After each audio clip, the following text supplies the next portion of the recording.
dan abduhu wa rasuluh. Allahumma salli wa sallim wa barik ala sayyidina wa maulana Muhammadin wa ala alihi wa ashabihi wa man istanna bi sunnatihi wa da'a bi da'watihi ila yaumiddin. Amma ba'du, fa ya ibadallah, usikum wa nafsi bi taqwallah, faqad fazal muttaqun. Wa laqad qala ta'ala fi kitabihil aziz, a'udzu billahi minasy syaithanir rajim.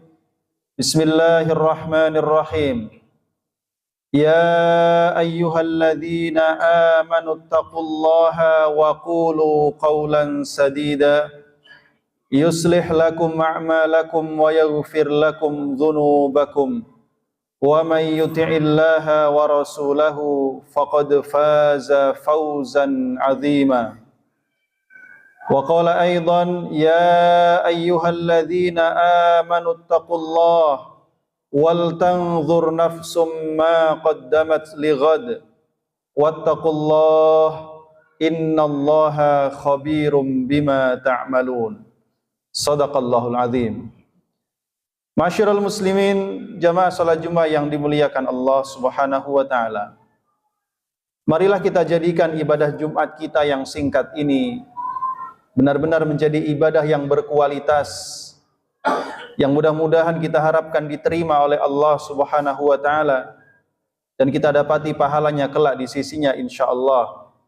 Oleh karenanya marilah sejenak kita fokuskan hati dan pikiran kita untuk benar-benar menghadap kepada Allah dengan mengikhlaskan niat, dengan mengkhusyukkan seluruh anggota tubuh kita, dengan meninggalkan berbagai macam hal, baik perkataan ataupun perbuatan yang dapat mengurangi atau bahkan membatalkan pahala ibadah salat Jumat kita pada kesempatan siang hari ini. Masyarul muslimin, jamaah rahimakumullah, diceritakan dalam kitab Sahihul Bukhari dari sahabat Talha bin Ubaidillah radhiyallahu an, ketika ia bersama dengan Rasulullah sallallahu alaihi wasallam dan beberapa sahabat lainnya, maka tiba-tiba datang seorang Arab dari Najd dalam kondisi yang cukup berantakan karena safar. Lalu dia berbicara dengan nada yang tinggi, hampir-hampir saja perkataannya tidak difahami oleh orang-orang yang hadir. Kemudian dia mendekat kepada Rasulullah sallallahu alaihi wasallam dan dia bertanya perihal tentang Islam. Maka Rasulullah sallallahu alaihi wasallam menyebutkan beberapa kewajiban. Di antaranya Rasulullah sallallahu alaihi wasallam mengatakan, wajib atasmu melaksanakan salat 5 waktu dalam sehari dan semalam.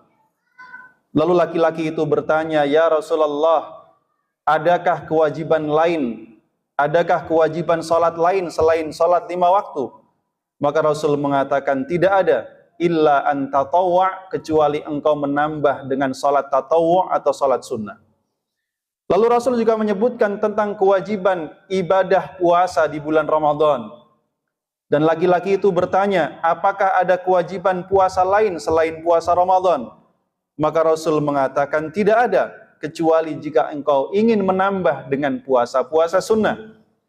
Rasul juga menyebutkan tentang kewajiban membayar zakat atas harta yang Allah berikan dan dinyatakan wajib untuk mengeluarkan zakatnya. Dan laki-laki itu pun bertanya, adakah kewajiban lain dari harta selain daripada zakat? Rasul mengatakan, tidak ada, kecuali engkau mau mengeluarkan sedekah dan infak yang sunnah. Lalu kemudian laki-laki itu berlalu sembari dia mengatakan, wallahi la yazidu ala dzalika wala anqus. Demi Allah, aku tidak akan menambah lebih dari kewajiban itu, dan aku tidak akan menguranginya sedikit pun.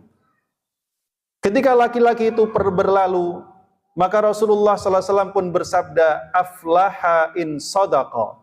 Laki-laki itu pasti akan beruntung. Laki-laki itu pasti akan masuk surga. Laki-laki itu pasti akan selamat dari neraka. In sadaqa, jika dia jujur dengan apa yang dia ucapkan. Masyiral muslimin, jamaah rahimakumullah. Para ulama ketika mensyarah atau menjelaskan hadis ini, mereka bersepakat dan mengatakan bahwa seorang mukmin apabila dia hanya membatasi amalnya pada yang wajib-wajib saja, dia hanya melaksanakan sholat wajib 5 waktu dan tidak melaksanakan sholat sunnah sedikit pun, ia hanya melaksanakan puasa Ramadan saja dan tidak melaksanakan puasa sunnah apapun, dia hanya mengeluarkan zakat yang wajib atas hartanya dan dia tidak mengeluarkan sedekah ataupun infak yang sunnah. Jika dia jujur dengan amalnya, jujur dalam artian melaksanakannya dengan sebaik-baiknya dan mengikhlaskan amalnya karena Allah Subhanahu wa taala, maka dia akan termasuk di antara orang-orang yang dikatakan oleh Rasulullah sallallahu alaihi wasallam, aflaha in sadaqa. Dia pasti beruntung jika dia jujur dengan apa yang dia katakan. Maka kewajiban-kewajiban yang Allah bebankan kepada kita kaum muslimin, apabila kita benar-benar melaksanakannya dengan sebaik-baiknya, mengikhlaskan pelaksanaannya semata-mata mengharapkan ridha Allah Subhanahu wa taala, maka sungguh itu telah cukup untuk mengantarkan kita pada keberuntungan di akhirat, yaitu dijauhkan dari api neraka dan dimasukkan ke dalam surga Allah Subhanahu wa taala. Namun ma'asyiral muslimin jamaah rahimakumullah, tentu sebagai orang-orang yang beriman, kita tidak sekedar menginginkan jauh dari neraka dan dimasukkan ke dalam surga. Kita tentu menginginkan derajat yang tinggi di sisi Allah Subhanahu wa taala. Kita menginginkan supaya tempat kita di surga kelak di Firdaus al-A'la, Firdaus tertinggi, bersama dengan para nabi, para rasul, syuhada, salihin, siddiqin, terutama bersama dengan Rasulullah sallallahu alaihi wasallam. Oleh karena itulah Allah Subhanahu wa taala memberikan kepada kita semua kesempatan untuk berlomba-lomba dalam kebaikan, untuk meraih derajat yang tinggi di sisi Allah Subhanahu wa taala. Karena itulah Rasulullah sallallahu alaihi wasallam mengatakan tidak ada kewajiban lain atas semua kewajiban yang sudah disebutkan illa an tatawwa, kecuali jika engkau ingin menambahkan dengan amalan-amalan sunnah.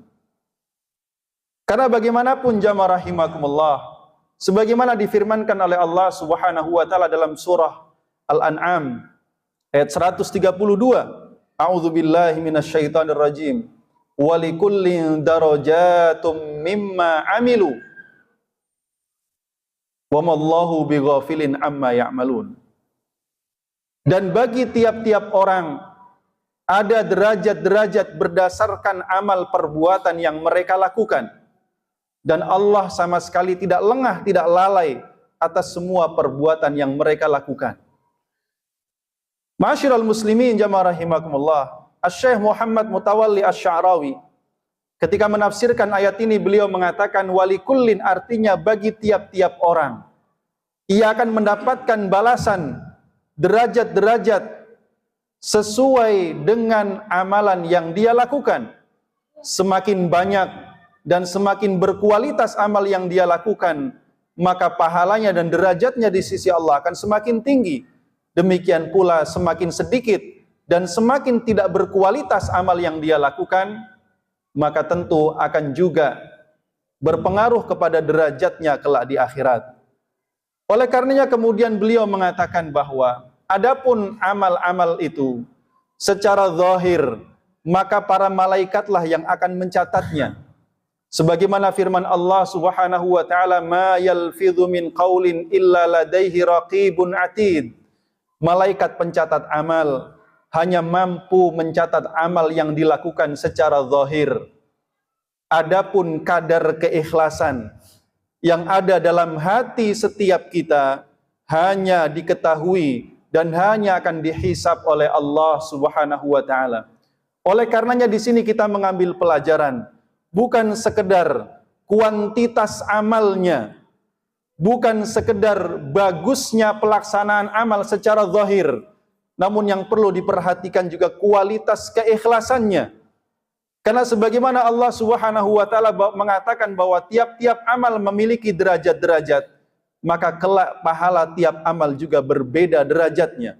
Boleh jadi kita semua yang sholat di satu shaf yang sama, dengan gerakan yang sama, tapi ternyata pahalanya berbeda-beda di sisi Allah Subhanahu wa Ta'ala, karena adanya perbedaan keikhlasan dalam pelaksanaan amal tersebut. Ma'asyiral muslimin jamaah rahimakumullah, hadis ini juga memberikan kita pelajaran agar kita tidak meremehkan amal kebaikan sekecil apapun, tidak membedakan antara yang sunnah, antara satu amalan sunnah dengan satu amalan sunnah yang lain. Akan tetapi seorang mukmin, dia berusaha untuk melakukan setiap amal kebaikan yang mampu dia lakukan. Setiap mukmin akan mencoba untuk memanfaatkan setiap kesempatan beramal dengan sebaik-baiknya, karena dia tidak tahu amalan manakah yang benar-benar akan menyelamatkannya di sisi Allah, amalan manakah yang benar-benar akan mengantarkannya pada derajat yang tinggi di sisi Allah Subhanahu wa Ta'ala. Sebagaimana perkataan sahabat Sa'id bin Jubair, dia mengatakan dahulu sebelum turunnya ayat Al-Quran, "Famay ya'mal mithqala dzarratin khairan yarah, wa may ya'mal mithqala dzarratin syarran yarah." Dahulu kami sebelum turunnya ayat-ayat ini, kami menganggap bahwa kalau amalan kebaikan itu cuma sedikit dan remeh, kami menganggap amalan itu tidak akan mendapatkan pahala di sisi Allah Subhanahu wa Ta'ala. Sebagaimana kami menganggap bahwa kalau dosa itu kecil, kalau dosa itu remeh, bohong sedikit, dusta sedikit, pandangan haram sedikit, kami menganggap semua itu tidak akan dihisab oleh Allah Subhanahu wa Ta'ala. Tapi ternyata setelah turun, "Famay ya'mal mithqala dzarratin khairan yarah."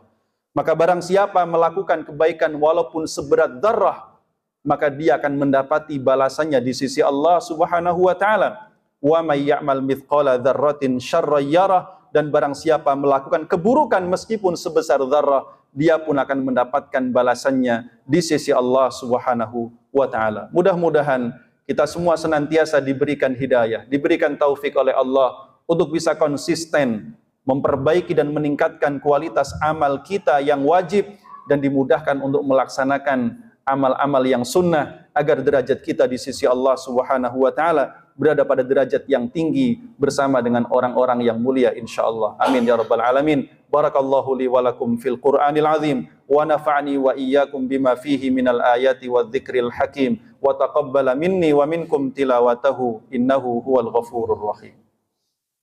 Allahumma shalli ala sayyidina Muhammad wa ala ali sayyidina Muhammad.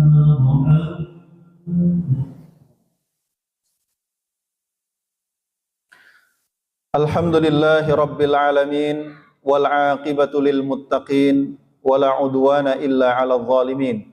Asyhadu an la ilaha illallah wa asyhadu anna Muhammadan 'abduhu wa rasuluh. Allahumma salli wa sallim wa barik ala sayyidina wa syafi'ina nabiyyina Muhammadin wa ala alihi wa ashabihi wa man tabi'ahum bi ihsanin ila yaumiddin. Amma ba'du fa ya ibadallah, usikum wa nafsi bitaqwallah faqad fazal muttaqun. Wa laqad qala ta'ala a'udzu billahi minasy syaithanir rajim. Bismillahirrahmanirrahim. Ya ayyuhalladzina amanu taqullaha haqqa tuqatih wa la tamutunna illa wa antum muslimun. Wa qala aidan wa tazawwadu fa inna khairaz zadit taqwa. Allahumma salli ala sayyidina Muhammad wa ala ali sayyidina Muhammad kama sallaita ala sayyidina Ibrahim wa ala ali sayyidina Ibrahim wa barik ala sayyidina Muhammad wa ala ali sayyidina Muhammad kama barakta ala sayyidina Ibrahim wa ala ali sayyidina Ibrahim fil alamin innaka Hamidum Majid. Allahumma ighfir lil muslimina wal muslimat wal mu'minina wal mu'minat al-ahya'i minhum wal amwat innaka sami'un qaribun mujibud da'wat. Allahumma ighfir lana wa li ikhwanina alladhina sabaquna bil iman wa la taj'al fi qulubina ghillan lil ladzina amanu rabbana innaka raufur rahim. Allahumma ansuril islam wal muslimin وأهلك الكفرة والمشركين اللهم انصر إخواننا المسلمين المستضعفين والمجاهدين في فلسطين وفي كل مكان وزمان اللهم أفرغ عليهم صبرا وثبت أقدامهم وانصرهم على اليهود الغاصبين وانصرهم على القوم الكافرين ربنا تقبل منا إنك أنت السميع العليم وتب علينا إنك أنت التواب الرحيم لا إله إلا أنت سبحانك إنا كنا من الظالمين ربنا آتنا في الدنيا حسنة وفي الآخرة حسنة وقنا عذاب النار عباد الله إن الله يأمر بالعدل والإحسان وإيتاء ذي القربى وينهى عن الفحشاء والمنكر والبغي يعظكم لعلكم تذكرون فاذكروا الله العظيم يذكركم واشكروه على نعمه يزدكم واستغفروه إنه هو الغفور الرحيم أقيموا الصلاة